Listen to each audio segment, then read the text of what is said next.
Okay, Portugal now has finalized their residency by investment program that leads up to citizenship. And I wanted to go over a few things with you today on those changes. What we're finding out, though, just for your knowledge, is most of the people that are actually getting in this residency by investment, they're not fulfilling the requirements to get the passport.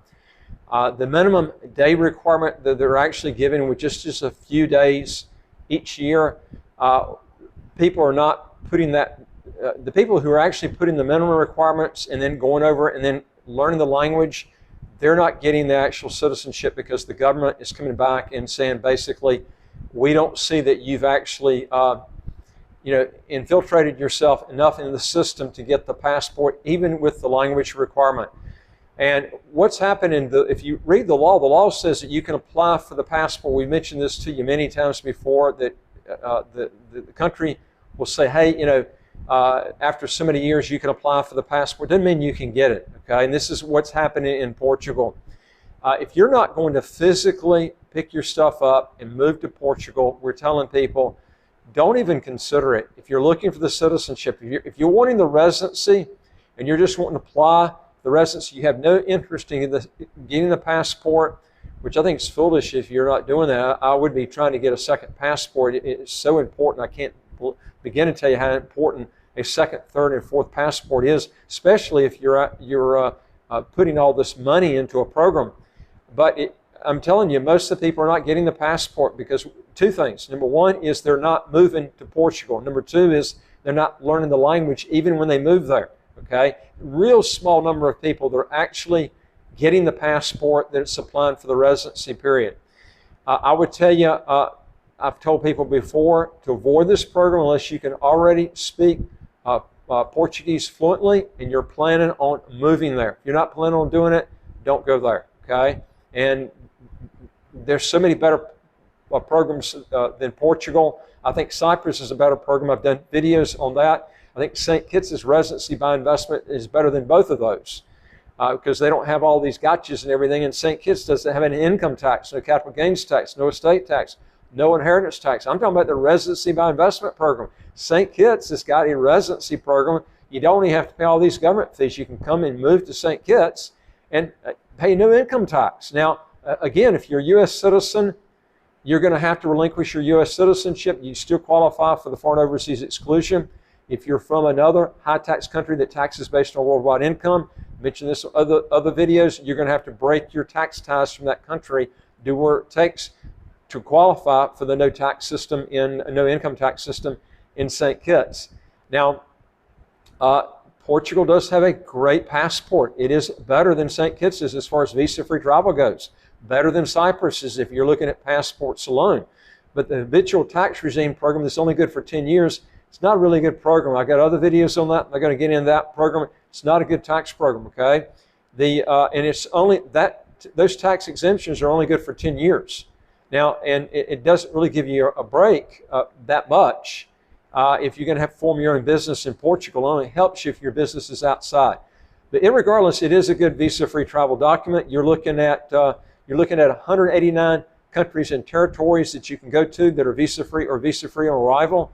That's a good passport, man. There are only a few countries in the world that's actually better than that. I mean, that's really good. I mean, you're looking at countries like Belgium, Czech Republic, Ireland, New Zealand, Norway, and Switzerland. These are the only, these countries actually tie with Portuguese passport. And it's the sixth best passport in the world as far as travel freedom goes. So, if you're looking for a really good travel document and you're willing to go and move there and you're willing to learn the language, okay? But I'll tell you something. I actually lived in Panama for about 5 years, and I'll be honest with you, learning a different language is pretty tough. It was very tough for me, and I would tell people think twice before you do that. If you already know the language, that's fine, but I'm going to tell you it's difficult to learn. Also, folks, if you want to legally get around high income taxes or how to get a second passport as quick as 45 days, do three things. Hit the subscribe button at the right of your screen right here, and you get new videos automatically as they come out. Number two is I would like to hear from you. If you got a question or comment, put it below. And number 3 is go to our website, www.citizenshipquickly.com, and just ask for some help. All right, now I'm going to go over some of the changes and refinements they had in this passport. So if you still want to move forwards to it, you know, these are the things you can look forward to. Actually, I like some of the changes they got now, actually better than they had before. But you're going to have to move there and learn the language. If you're not going to do that, just forget it. But Portugal Parliament now votes to maintain 5 golden visa options, and that they scrapped the real estate option. This is what they made a huge change on. Now, in its final vote on the housing bill, the Portuguese Parliament approved the government's proposal to end the real estate golden visa while maintaining other golden visa routes for international investors. Now, the bill, which initially aimed at ending the golden visa program altogether, was later amended to accommodate escalating demands to maintain routes that don't impact the country's current housing crisis, cited by the government as the main reason for pursuing the end of the program. And they're talking about the end of the real estate program itself. Now, for new investors, the interest in Portugal remains, as the country is very attractive, and the possibility of requiring citizenship in, they say 5 years, but it's not going to take you 5 years, folks. It's going to take you 7 years to get the actual passport. But you're looking at, to actually get that passport, you're looking at 7 years. Okay, just think about that if you're going into this program. Now, they reiterated that a similar settlement, and where they were talking about here, considering the starting point of this legislature process, it is undeniable the achievements that were accomplished with all the initiatives. Now, although it is not the best solution, the final wording shows receptivity to the suggestions of the market. Now, as such, you know, they believe that the proposed will actually bring necessary security for investors. Now, while the government had at first set out to apply the bill with a retroactive effect, it later backtracked on that position. Now, the current golden visa holders are happy that their rights won't be affected, and that the family members will keep the same minimum stay requirements in Portugal while renewing their residency cards. Now, moreover, all applications submitted before the Parliament vote would continue to be considered and processed by authorities with the possibility of being converted into the entrepreneur permits instead. The current golden visa holders can still include new family members in their visas if they wish. Now, these are the 5 available routes that remain to actually get the Portugal golden visa.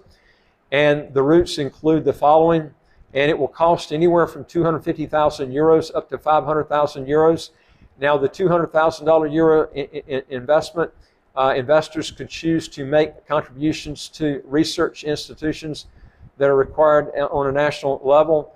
The second option is contributing to the preservation of national cultural heritage of any projects of artistic or cultural significance. And this is a contribution. This is not money that you're going to invest that you're going to get back. Okay, now, or you can go 500,000 euros, and the threshold is to open for foreigners seeking to invest in venture capital funds, given that the investment would mature in 5 years at the earliest.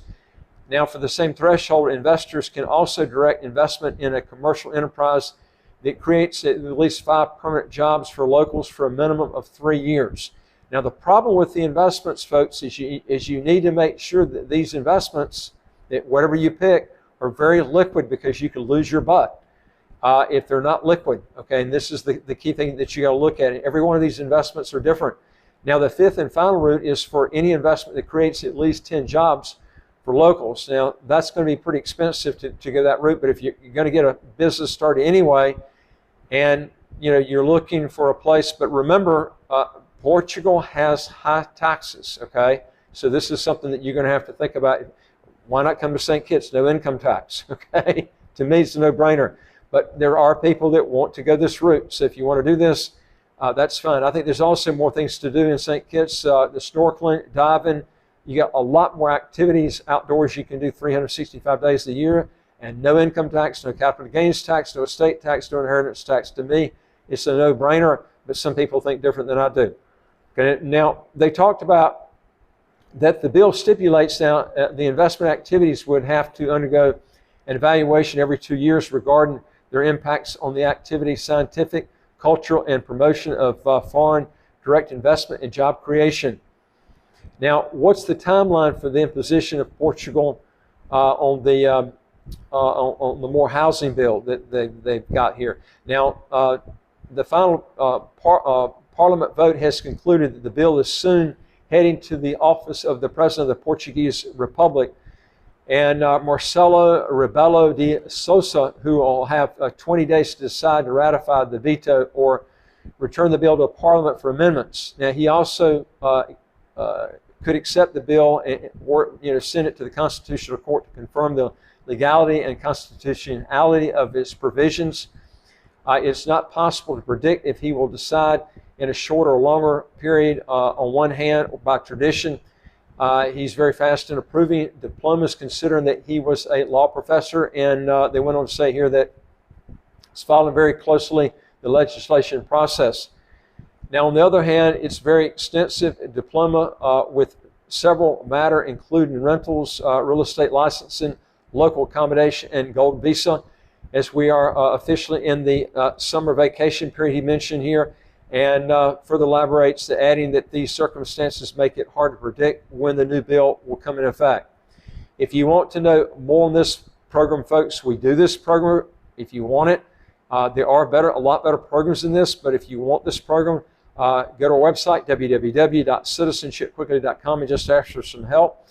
And I would like to hear from you. If you got a question or comment, put it below. And again, don't forget to hit the subscribe button at the right of your screen right here, and you get new videos automatically as they come out. And I look forward to talking to you in the next video. Take care.